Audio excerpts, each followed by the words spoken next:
Like if you wouldn't eat the raw meat, you were looked down on, like, you're not, okay, we know who you are. Okay. But if you ate it, you were like, okay, you're one of us. You're part of the high class. But it was just bizarre. Did you ever see like a baby goat back You know then? what? Okay, I went to this party. Here we go. It's called Fancy Dress. I lived in London with the other models. They made us dress as the Wizard of Oz. Interesting. And I was a Tin Man, but it was sexy Wizard of Oz. And then the other two girls were, the Lion and the Straw. Yes. So they drove us for hours. I can't even remember. I think I want to throw this out here and say Manchester, but it was in the woods at night. And then when we got there, it was just all candelabras, like all candles, no lights. Yeah. And we came in, I was young. I was like, I think I was 19, maybe 20. No, I couldn't have been even 20. I think I was 19. So I wasn't as savvy, but I came in and it felt off, and they were like, oh, they're here. Us, the three of us. Yeah. And the lady, this older lady came up, and it's fancy dress, so we had on costumes. They all had on costumes. Oh, wow. So she brings us the wine, and I started feeling like weird.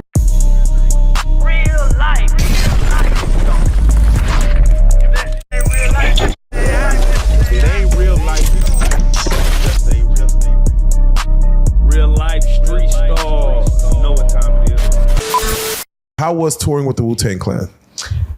Touring with Killer Priest and the Wu-Tang, and also there's another group called Moon Crickets in Canada.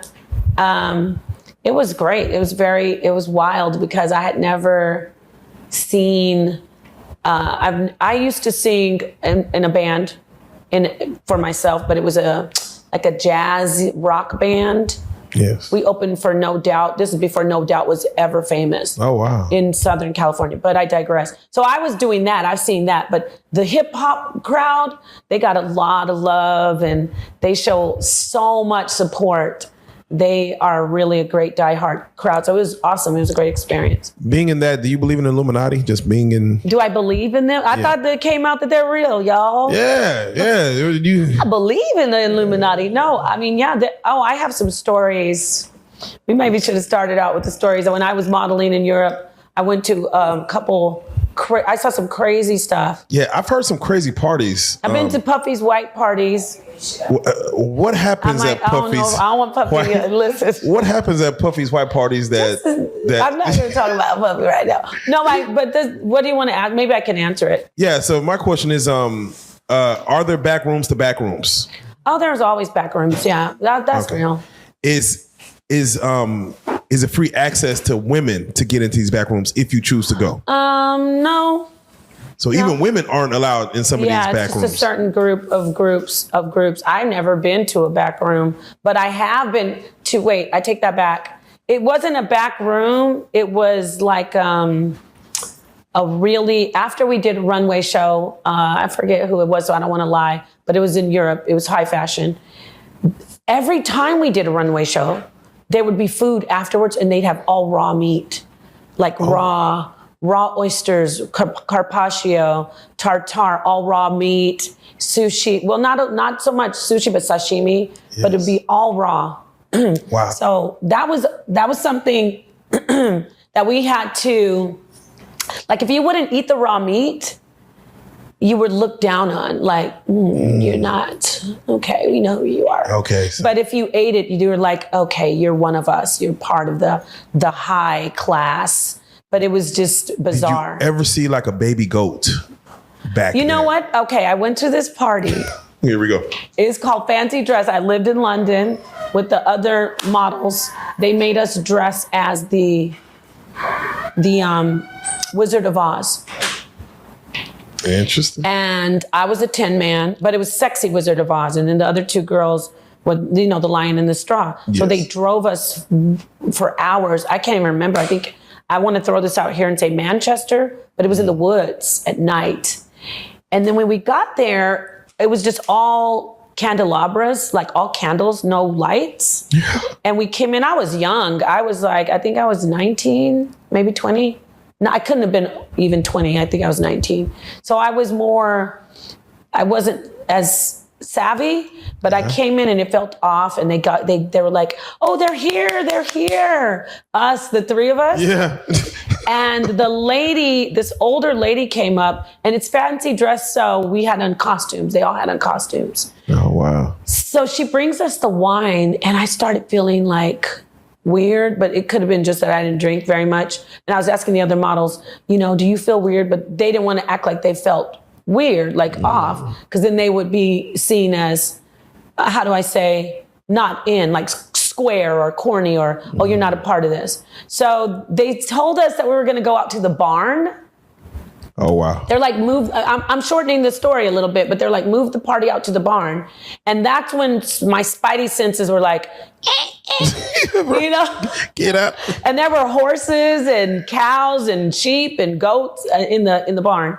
So I called my sister, and she was like telling my manager, take her home. I don't know what's going on there. And so he drove us, we left the party. But so when you said goats, that was strange to me that we were going to go out to the barn. Yeah, no, there's a movie called Midsummer, something like that. You should watch it. It's right out. It's right on that level. It's right on that level. It's definitely creepy. What made you get out of stop singing and touring or modeling? Was there something that made you stop either one? I got older and got married and had children, and so he didn't really want me to do it well, and I didn't really do. I did some things here and there, like commercials, but not the high fashion. Definitely not the high fashion. The high fashion was when I was skinnier. I was 107 pounds. I'm 5'9". Wow. Yeah. So I was really slender. Yes. But when I started getting my lady lumps, right. I said, they started putting me in more commercial stuff. And that's when I did like the music videos and print work for, I worked for different agencies, LA Models, Ford Commercial. What else? What other modeling agency? Can't remember. Those are the two major ones that I... No, definitely. Amazing. This is the research that I was doing when I was putting together the psychological covert war. This is information that I was putting together when I was traveling with Black Dot and we was doing our lecture. This is the information I was putting together when we talked about the weaponization of Black music, Black culture. All right. And now this next weekend, not this weekend, but next week on the 19th, we'll be talking about the weaponization 5. When we talk about the weaponization of hip hop. All right. So I went in and I did the research on the counterculture. I named the names that Steve Copley taught us to do. I named the names. We have to be able to connect the dots, because now when they're going after Puffy, you are not going to know who those individuals that showed up at the freak off parties that they will never mention because they stay hidden. Who are these individuals? What is their mindset?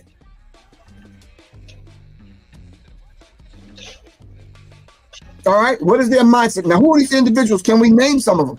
Now, you don't want to catch no liable lawsuit. So be careful when you put this information out, fam.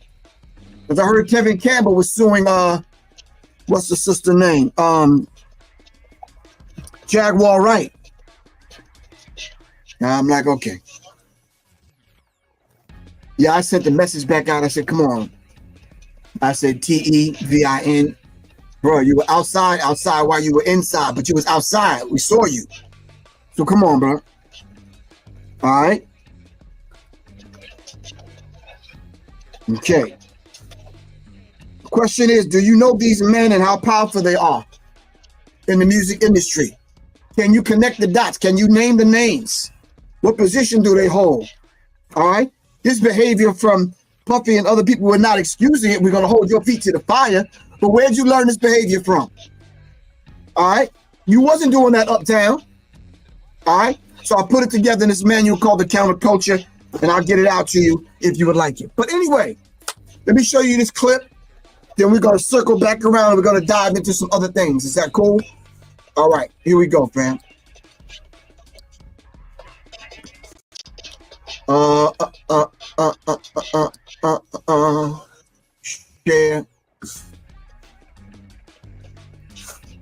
We the angle of social commentary or social critique, the Diddy case is quite rich. There's a lot to talk about. For me, the most interesting thing is what is demonstrated on multiple levels about the Western psyche. I mean, whether it's Weinstein or Epstein or Diddy or, say, R. Kelly or Dominique Strauss-Kahn, who everyone forgets about, the predation and the degeneracy of the super rich is always met with disingenuous shock and disgust, while simultaneously, without fail, we're also always told that everyone knew what these people were doing for years. Stop right there, fam. Stop right there. If everyone knew what these people were doing for all of these years, then are they or are they not complicit? Did they know young people were at the party? Even when there was a party after the party, did those young people go home? Who was chaperoning those young people? No one was chaperoning a goddamn usher at 13, 14 years old. So stop playing. So don't come at me all twisted, sideways, and crooked. All right? People already knew what these people were doing and what was going down. And in fact, I think that most people do understand that this is how the super rich behave. So the shock is not genuine. But if we're being honest, the disgust isn't genuine either.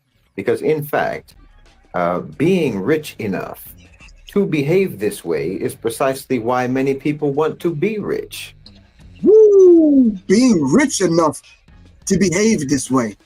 Somebody might say, well, yo, my dude so-and-so, he ain't rich, and they do freak offs all the time. Well, that's your dude. That's probably some isolated stuff. But to be rich enough to behave this way.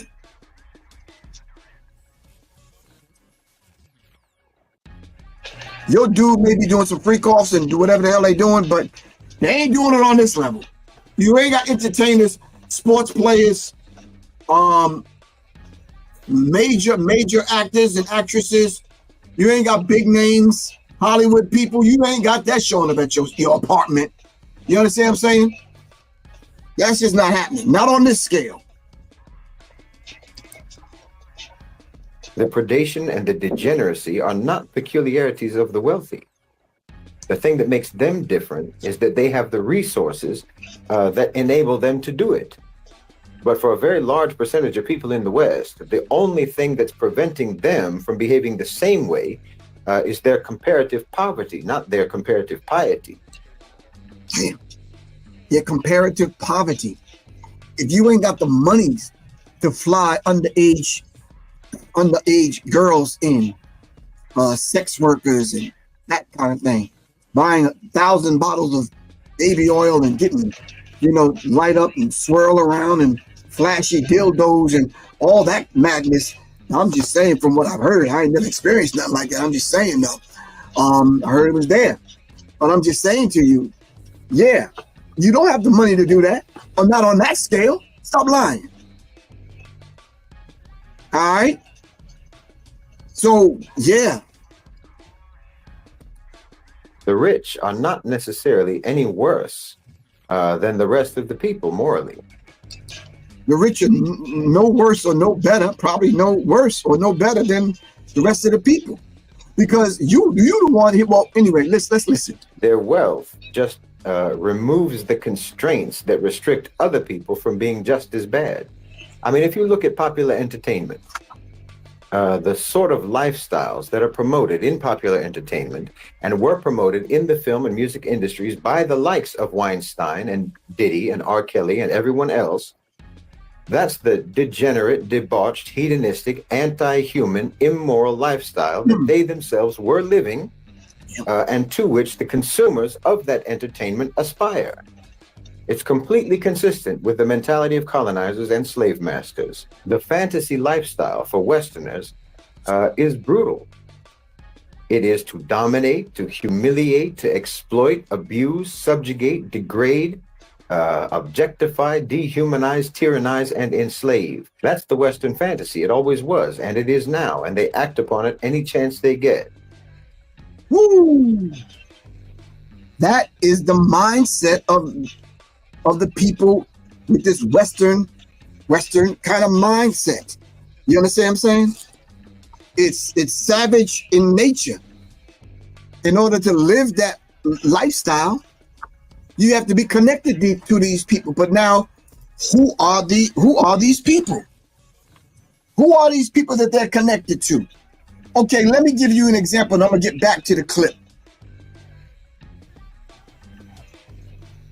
One of the reasons I had a discussion with someone, and they said one of the reasons why they're coming after Puffy is because of him trying to take the people to court for Ciroc. All right, his alcoholic beverage. And I told you in the psychological covert war on hip hop that was a whole ritual that they had to go through in order to adhere and bow down to their slave masters' children. Shout out to brother Paul Scott. Shout out to Paul Scott. You can go through my book. I got a picture of Paul Scott right here. You can go through and see all the entertainers that bowed down and that had an alcohol liquor deal. Name them. Name the liquor, and then name the deal, and then name the song.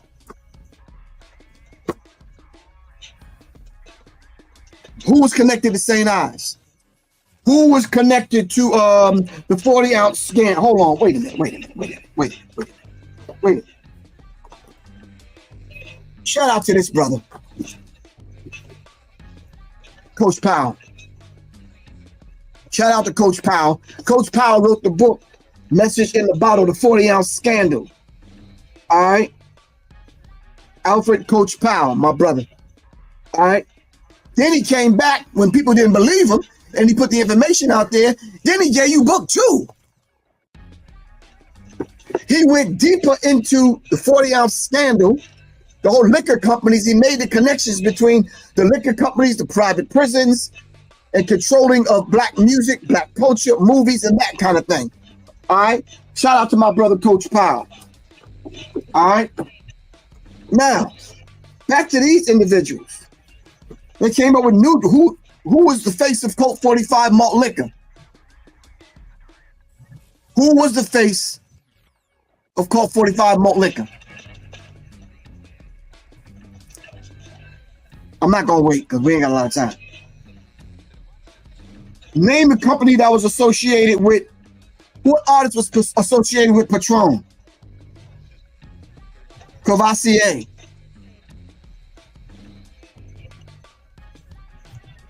Tequila, 1800 tequila. Y'all know what I'm talking about. I put it all in my book, and here's Coach Powell here with his book. So don't tell me Professor Griff 15 damn years ago didn't cover this. I covered it, pointed it out to you, showed you the pictures, made the connection between St. Ives and what was going on in the hood. All right?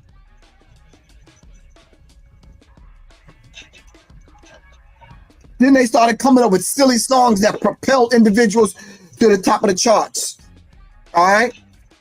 I remember one song that got on my goddamn nerves. Metro EV. Thank you very much. Really appreciate you, good bro. It got on my damn nerves. I get high. You know I get high. I'm like, silly ass. But you fell for it, though. Let's get back to it. I mean, they'll prosecute these types of people, these select cases, only to absolve themselves. You know, they need to burn someone at the stake just to convince themselves that they're better than them, that they're more. Did you hear that? Someone has to be the sacrificial lamb. P. Diddy is the sacrificial lamb. It's a blood sacrifice. It's a blood ritual. He's going to be sacrificed. End of the story, fam. More righteous and more moral than them, but they're not. Most of them are not. I mean, look at any music video, almost any music video, and tell me how it's not promoting the exact same lifestyle that you claim to hate Epstein and Weinstein and Diddy for. Meanwhile, those videos have hundreds of millions of views and hundreds of millions of likes, and you memorize the words of those songs. You have a problem. You can't reform yourselves. You can't reform and rehabilitate your so-called civilization by just prosecuting token offenders. Did you hear what he said? You're not going to civilize this society and upgrade your thinking, raise the vibrational pitch of your thinking by prosecuting one person. You think Puffy did all that by himself? Did Puffy create that culture of sexual frenzy? And you ain't talking about Hugh Hefner and some of these other people?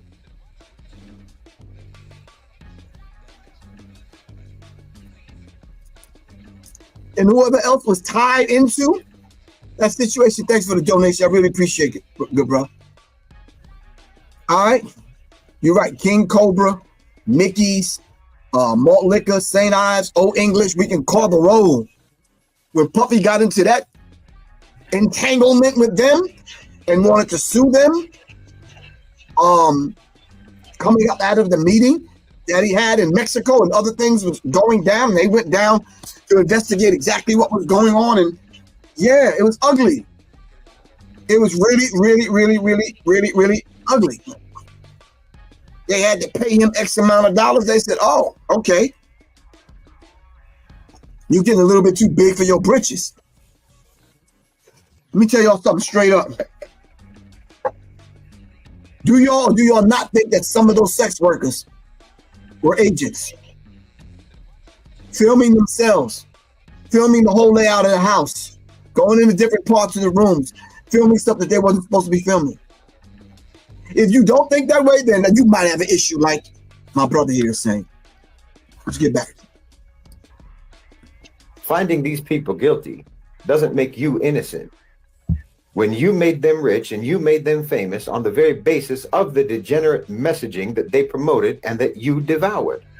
You've endorsed it all along, and you endorse it now. You endorsed it all along. You sang the songs. You went to the quote-unquote industry parties, acting like you didn't know why the fuck you were there. You understand? You did all of these things. You know damn well what was going on. All right? Not to a deeper degree or a higher degree, but you knew something didn't sit right in your soul and your spirit. You sang these songs. All these artists in the 90s, all these producers was benefiting from it. Aspired to it then, and you aspire to it now. Let me roll it back a little. Hold on. Millions of views and hundreds of millions of likes, and you memorize the words of those songs. You have a problem. You can't reform yourselves. You can't reform and rehabilitate your so-called civilization by just prosecuting token offenders. Finding these people guilty doesn't make you innocent. Woo! When you made them rich and you made them famous on the very basis of the degenerate messaging that they promoted and that you devoured. You've endorsed it all along, and you endorse it now. You aspired to it then, and you aspire to it now. I mean, you literally have someone like Andrew Tate, who directly built his wealth through and for this very lifestyle, and by selling it to others, selling to others how they could do the same thing and have that same lifestyle. Because this is the Western male fantasy. I mean, think about it. Everybody in this case, in the Sean Combs case, everybody wants to know about the celebrities who were at those parties. No one wants to know about the nameless, faceless executives, the obscure, pasty old men for whom those parties were undoubtedly actually arranged in the first place. The celebrities were just the draw. They were the party favors provided for those anonymous owners and controllers of global financialized capital. But you want to know about the celebrities because even in your proclaimed disgust, you're still fantasizing. Woo! Even in your proclaimed disgust, how you verbally and in the countenance in your face show disgust for what's going on, you still fantasize about it. You wanted to be at the party. Yeah. Planet 12 law says, like Stephanie Mills said, when it comes to the industry parties, you got to know when to leave or simply not going to just any event. Yeah. Shout out Stephanie Mills. So I find the selective disgust to be performative. Wait, I don't want y'all to think Stephanie Mills is just some singer, some performer, the sister's deep in her own right. And I'm telling you right now, I'm saying this to the brothers, and I'm gonna say it right to y'all's face. It's best that y'all calm all this hatred about women and the gender wars that's going on. I need y'all to calm that down so you can listen to a woman like Stephanie Mills. You might learn something. Because I swear, all this madness I'm hearing about disrespecting women like that, you wouldn't say half these things to your mama. Anyway, we'll talk about that another time on another show. And that's actually useful. That's a useful thing to know about the Western psyche and how they respond when the crimes of their society get highlighted. Because yes, in my view, these are crimes of Western society, because the individual crimes of someone like Diddy are reflective of the values and the aspirations of Western society itself. So when these crimes get highlighted, in other words, when for whatever reason, for any particular individual, these crimes are suddenly and selectively subject to accountability, there's a choir of hypocritical condemnation and outrage. Woo! It's a whole choir of hypocritical condemnation and outrage. Almost like, hey, opposition. You're gonna hear a whole choir of people. Blah, blah, blah, blah, Pete did this and blah, blah, blah, blah, blah. And I remember when, come on. The same people that's part of that choir are the same people that already knew what was going on. But I'm gonna tell you, man, you ain't gonna be able to put that shit off on Professor Griffin. I knew what was, not all that was going on, but I knew what was going on, and I told y'all about it, spoke up about it, wrote the book about it, got kicked out of the group for it, put it on YouTube, 100,000 goddamn lectures, traveled around the country, and put the information out there for you to get it. You should not be surprised what's going on nowadays. Somebody said, I'm pretty sure members of Vanguard and BlackRock were at them parties. Hell no. And whoever you are, hold on, who's this? D_energy? Nah, you got it twisted, man. People on that level don't go to them corny ass parties, bro. No, bro. No. You got it twisted, man. No.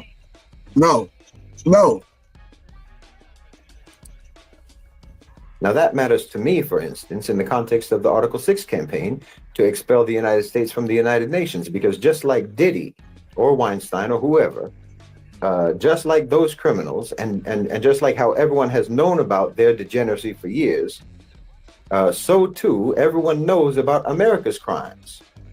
And just like with Diddy or with Weinstein, everyone is complicitly silent until the moment of accountability comes. Right. Then they all rush to a microphone to distance themselves and disown the criminal with self-absolving condemnation. So I saw one dude, he said, where's all of these people, man, that was at the parties that's supposed to be Diddy's friend? Hanging out with Diddy and benefiting from Diddy, business deals and all this other kind of stuff. Where are these people? And the companies that Diddy was doing business with, Ciroc and all these other people. Where? The Sean John clothing people and all the other people. Where are all these people? That's like me and you been getting down for years. All of a sudden, Professor Griff getting into a little trouble, a little drama, and you nowhere to be found.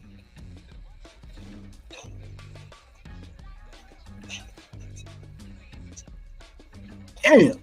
this is why you might see France and the UK not veto Article 6 at the Security Council, because once we bring all the US violations to light in an official venue, not just in an essay or a book or a lecture or what have you, but actually in an official legal venue, violation after violation, crime after crime, human rights abuse after human rights abuse, stretching back for 8 decades, and call it out for what it is, why France and the UK are likely to act just like every associate of Diddy or Weinstein or Epstein or any of these other degenerate predators, and race each other to the podium to condemn and distance themselves and exonerate themselves and try to salvage their own reputations and polish their own image and assure the world of how good they are, how law-abiding they are, how principled they are by throwing America under the bus.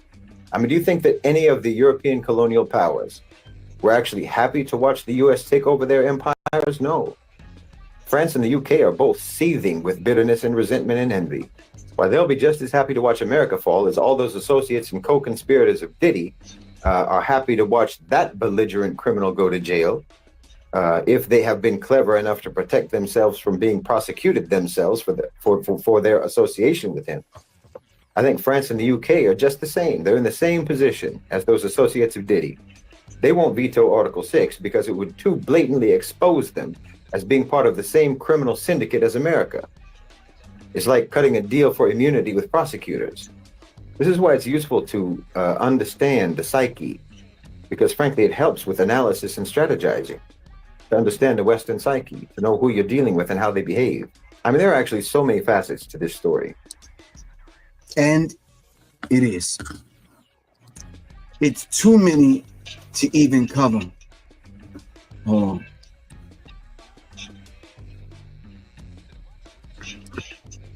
Too many to even cover, fam. So many facets to this story. But let me just kind of double back to mention some of the books that I didn't mention, because I want you to be well versed. I want you to begin to start connecting the dots, putting this information together so you'll know what you're talking about, and you won't just start running your mouth at the damn barbershop. Shout out to my brother Rich, brother Richard Muhammad, brother Rashad. Shout out to the brothers in the barbershop. I might have to start bringing a suitcase full of books to the barbershop. You understand what I'm saying? Because, yeah, they don't want to believe your brother, Professor Griffin. Anyway, here are some of the books, fam. Remember, if you want the information dealing with the counterculture, you got to email me. But Culture Bandits by Del Jones. All right, when whites claim that Elvis is not dead, and that they're talking about the fat, drug-addicted man who is now gone, but the process of the culture banditry is alive and well. Sting, Madonna, Michael Bolton, Joe Cocker, The Boss, David Sanborn, Kenny G, Chick Corea, blah, blah, blah, blah, blah. It goes on and on. Yeah, it goes on and on and on. That's Culture Bandits, our good brother Del Jones. I often tell y'all to make sure y'all study this book, The American Directory of Certified Uncle Toms. The American Directory of Certified Uncle Toms. Whew. There are Negroes who will never fight for freedom. There are Negroes who will never seek, who will seek profit for themselves from the struggle, rather than struggling and fighting for their people, rather than raising their voices, using their cultural, artistic platforms to speak up for the people. But they rather line their own pockets than drive through the hood in their fancy cars, and they live up on the hill, or they live among them other people, but they want to look down on us. They're in this book. All right. The American Directory of Certified Uncle Toms. Last but not least, my brother John Potash in his book, The FBI War on Tupac Shakur and Black Leaders. The U.S. intelligence murderous targeting of Tupac, MLK, Malcolm, the Panthers, Hendrix, Marley, rappers, and linked to the left, ethnic left. All right, John Potash. Forward by Pam Africa and Mumia Abu-Jamal. Afterward by Fred Hampton Jr. Shout out to Fred Hampton Jr. Shout out to Pam Africa. And shout out to my brother, Mumia Abu-Jamal. Get this book, all right, by John Potash, or Potash. All right. Now, for the few minutes we have left, let's talk, fam. Let me just remind everyone that October 19th, myself and Dr. Wesley Muhammad will be in Atlanta